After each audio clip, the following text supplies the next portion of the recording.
Welcome back to another episode of The Cure for Cowardice. I made a video earlier talking about the potential of each person and how it shapes our mindset, and I didn't really like how it came out, so I'm remaking it. Basically, I am of firm belief that whatever we view to be our greatest potential is also an indicator of our mindset overall, which contributes to our mood, our emotions, our maturity, things like that. But it also contributes to the motivation and drive we have each and every day. And so I think what happens is when we're little, we see the people in our lives, we see our parents, our family, and we see where they are at. And we think, oh man, when I'm an adult, I'm going to be there too. I'm going to be at that level too. I'm going to have the job, I'm going to have the car, and, I'm going to have a great time. And then we get to be a little bit older, and then maybe we start to see our friends' parents or, other people. And we start to see there's levels to success. And that goes beyond financially, that goes physically, that goes as far as relationships, status. There's many levels to this thing beyond just what we had originally thought. And then we get a little bit older and we get access to things like the internet, and we start to learn about history, and over time we realize that human potential is on such a wide spectrum that it's almost incalculable. And there are people who within their lives achieved more than 100,000 people put together in that one lifetime. And so it starts to become almost like fiction. It starts to become like make-believe. Like, these people, like, they couldn't have possibly done all of this. Like, there's something that I'm missing here. And then you get to be a bit older, and you start to see the trajectory of other people's lives around you. You start to see that your parents and your other family members have a very clear trajectory for the most part, and that they are comfortable with that. They may not be happy, they may not be satisfied, but it's not like they're waking up in agony trying to come up with something different. And beyond that,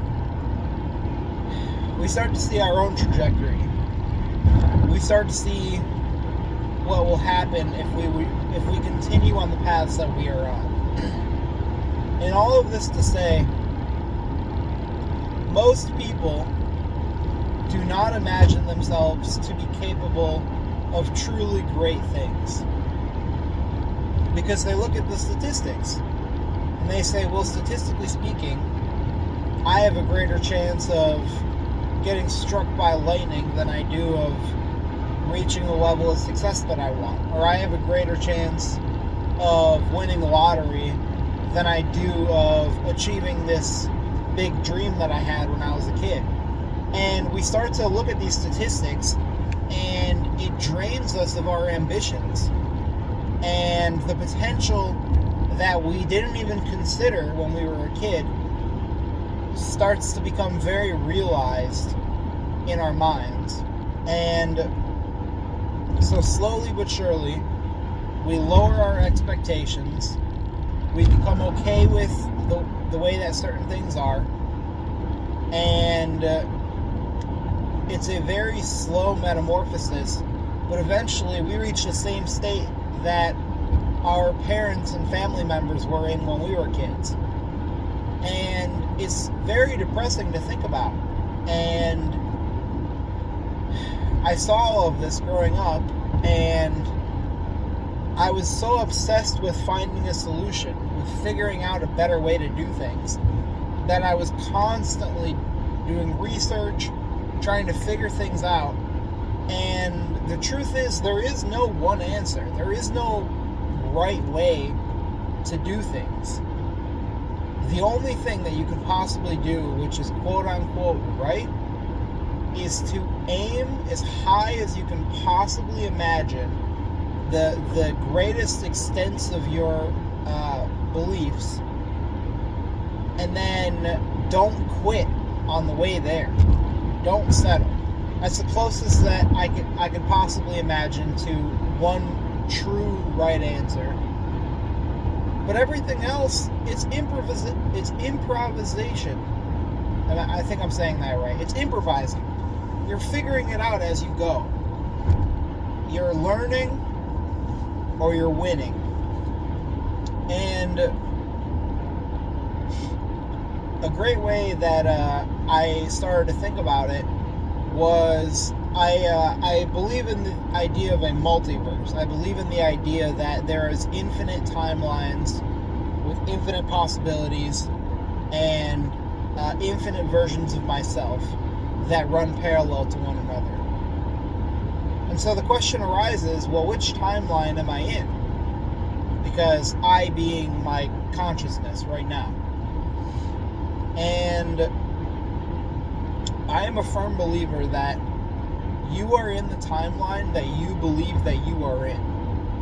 So if you believe that you're in a timeline where you're doomed to fail, sorry, pal, that's what you got going for you. That is the future that you have to look forward to.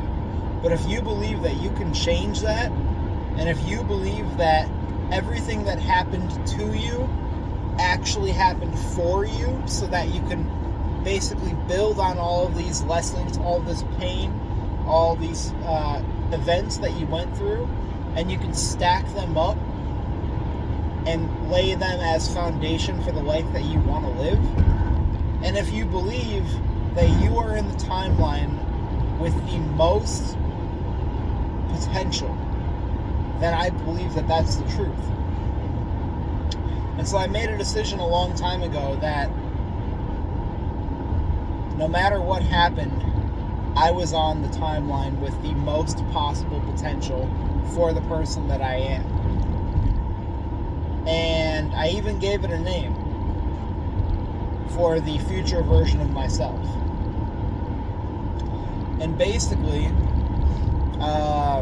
I have maintained that belief, and things have gone pretty okay.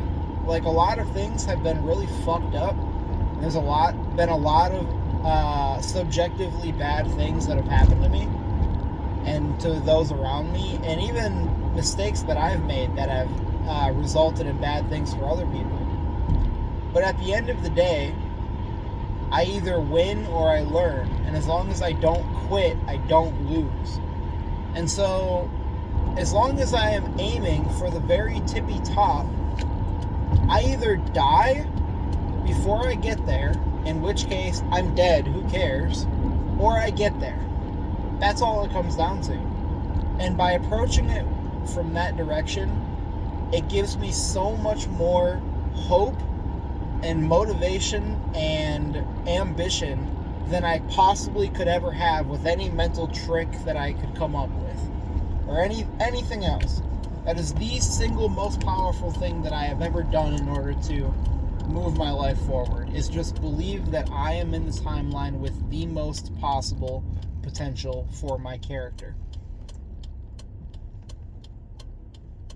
And then Rick and Morty came out, and the Rick that we follow is Rick C-137, and he is, as they call it, the most Rick of them all. Like, he is the most potent of his character. And so that was another name that I could put to it, is, I'm going to be the C-137 version of myself. But no matter how you slice it, when you approach it from that way, you are going to have more energy, more hope, more ambition, more drive, bigger goals. Like, imagine the craziest possible outcome of success that you possibly can in your life, and then times it by 100. And then even that is not even everything that you're capable of. Because realistically, you are capable of anything that you put your mind to. And all you have to do to achieve it is not quit.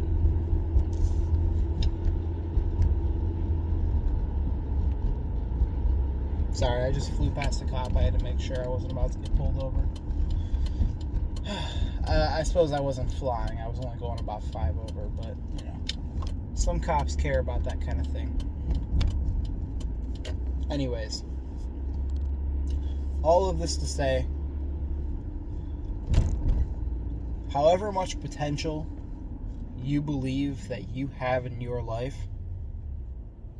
you're right.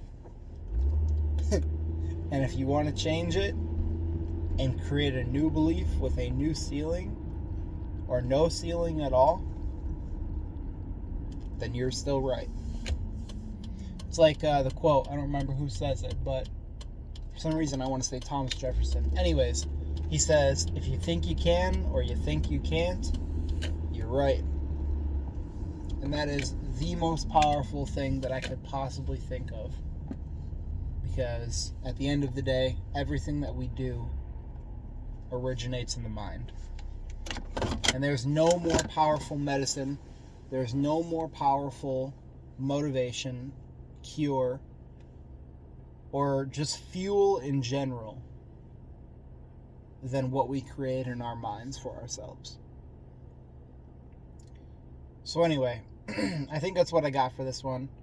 I think I made this video to a much higher potential of my last one. So thank you for tuning in. I hope it provided some value for you.